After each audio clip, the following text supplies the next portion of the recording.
पाकिस्तान में अब हालत ऐसी हो गई है कि जनता के सामने सवाल है, पेट्रोल भरवाएं या पेट भरें। एक तरफ पेट्रोल डीजल की कीमतों में आग लगी हुई है, दूसरी तरफ आटे का संकट देश के आवाम के निवाले तय कर रहा है। कहते हैं ना, पंजाब में आटा नहीं है, आटा नहीं है, आटा नहीं है। वेल, कुछ ऐसे ही हो रहा है क्योंकि 40% पाकिस्तानी पंजाब के अंदर जो आटे की मिलें हैं वो बंद हो चुकी हैं। आसिम मुनीर और मरियम नवाज शरीफ दोनों बंकर की तरफ भागते हुए दिखे गए हैं और यहाँ पर jokes apart 40%, it's a huge thing. That means food crisis सामने है। पानी, डीजल, खाद, बीज और मजदूरी सभी कुछ महंगा हो चुका है, मगर हुकूमत अब भी समझती है कि क्या हुकूमती इक़दामात मुल्क को एक बार फिर गंदुम बहरान की तरफ लेकर जा रहे हैं। देखिए, हुकूमत को कोई फर्क नहीं पड़ता है, किसान बेचारा क्या कर लेगा। 50% पाकिस्तान की आबादी भूखी है। अगर आपके पास कुछ पैसे हैं तो आप जिस रेट पर भी अभी गंदम मिल रही है आप खरीद लें। अगर आपके पास गंदम जखीरा करने की जगह है घर में और जितनी आपकी साल की कंजम्पशन है आपके घर में, कम से कम उतनी गंदम जरूर ले लें। जो मुल्क छाती ठोक ठोक कर खुद को परमाणु ताकत बताता था, उस मुल्क के लोग डिब्बे और कनस्तर बजा बजा कर अपनी बहरी सरकार को बता रहे हैं कि घर में गेहूं खत्म हो गया है और रोटी के लाले पड़ गए हैं। पाकिस्तान को सरेंडर करने के लिए मजबूर कर दिया और ये जिहादी कंट्री को सरेंडर करना पड़ा, क्योंकि भिखारी जो होता है उसको सरेंडर ही करना पड़ता है सामने वाले की ट्यून के सामने। मुनीर मरियम बंकर की तरफ भागता हुआ दिखा है। चाइना से पहले आते साथ मरियम वहां पर घुसी हुई है पूरा एकदम अपने आप को बचाने के लिए, क्योंकि आटा तो बचा नहीं, खाने को आटा नहीं।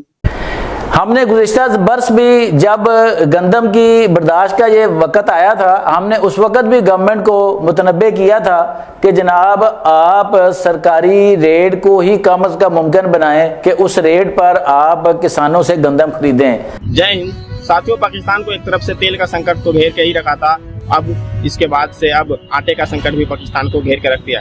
अब पाकिस्तान की आम जनता तरस रही है। एक तरफ से उनके पास तेल नहीं है और दूसरी तरफ खाने के लिए आटा भी अब कम पड़ने वाला है। और साथ में ये उस समय की बात कर रहे हैं जब अभी फसल कटी है। मार्च अप्रैल में फसल कटने के बाद तो फसलें अधिक होनी चाहिए, इनके पास गेहूं ज़्यादा होना चाहिए, लेकिन क्योंकि इस बार उपज इनके कम हुई है जिसके कारण आटा की कमी अब इनको पूरे साल भर तंग करेगा।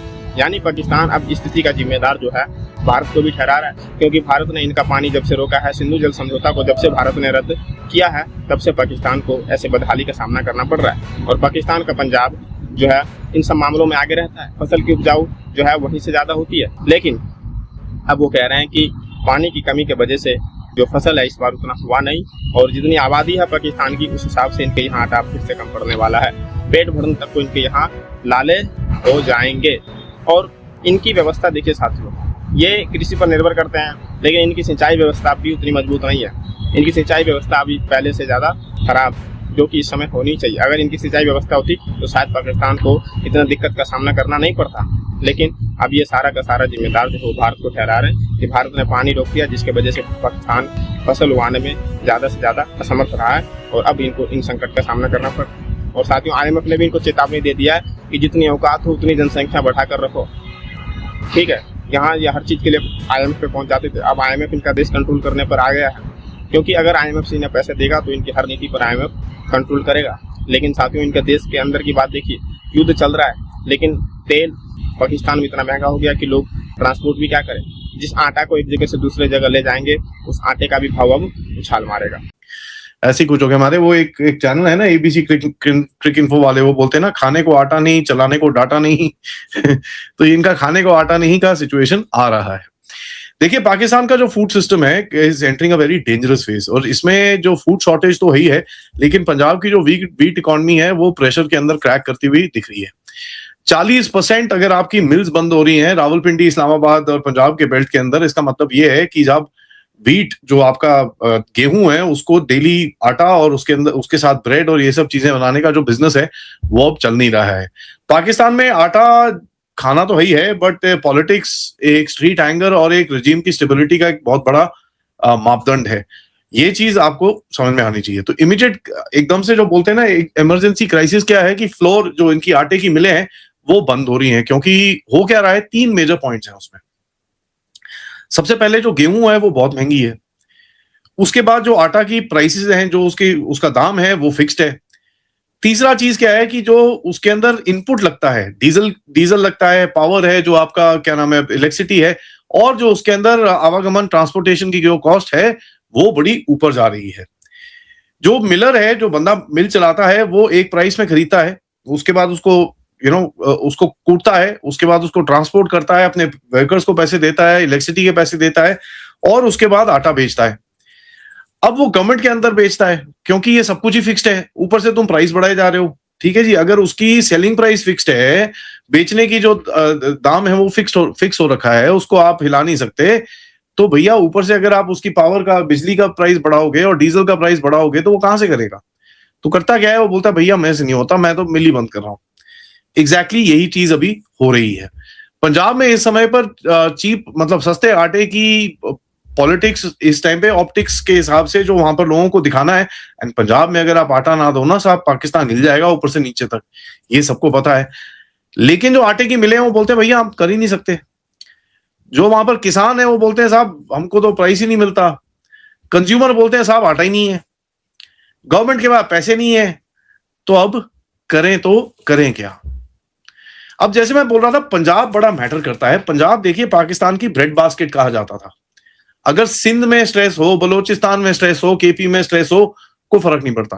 लेकिन सरकार है जनाब, वो बहुत सियानी सरकार होती है, जो भी होती है वो हम जैसे को कहाँ सुनती है। बहरहाल सरकार ने नहीं सुना, किसानों ने एहतजाज किया, उनको लाठी चार्ज हुए, लाहौर में की सड़कों पर लाठी चार्ज वो कुछ झेलते रहे, लेकिन बहरहाल कुछ फैसला नहीं हुआ और गंदम रुलती रही, किसान रुलते रहे और लाखों का खसारा जो है वो उनको बर्दाश्त करना पड़ा। अब उसका नतीजा जो है गंदम की हुकूमत की गलत पॉलिसी का, वो मुझे और आपको आज भुगतना पड़ेगा, अब के सीजन में भुगतना पड़ेगा। वजह क्या है? वजह यह है कि गंदम का ज़ेरे काश्त रकबा कम हो गया।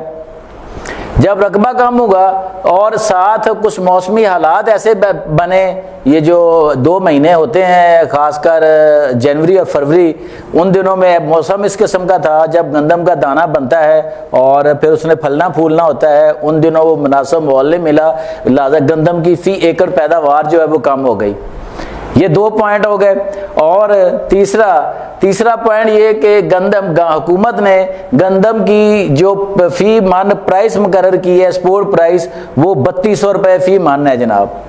अब आप अंदाजा लगाएं कि 3200 रुपये फी मन गंदम बेचकर किसान को घाटा पड़ता है, खसारा होता है। और कौन है, आप, मैं या कोई और बंदा, कौन घाटे का खसारा जो है वो सौदा करता है? आप दुकानदार हो, आप कारोबारी हो, आप कोई भी कारोबार करते हो, जॉब करते हो, आप घाटे का कारोबार करेंगे? तो फिर किसान बेचारा क्यों ही हर दफा सेक्रीफाइस करे, वही क्यों कुर्बानी दे जनाब? हम गवर्नमेंट से बार बार रिक्वेस्ट करते रहे कि गंदम की एक्सपोर्ट प्राइस को अच्छा रखें, मुनासिब रखें, ना किसान का इस्तेसाल हो ना अवाम का इस्तेसाल हो, लेकिन फिर वही आवाज़ कि कौन सुनता है हम जैसों की।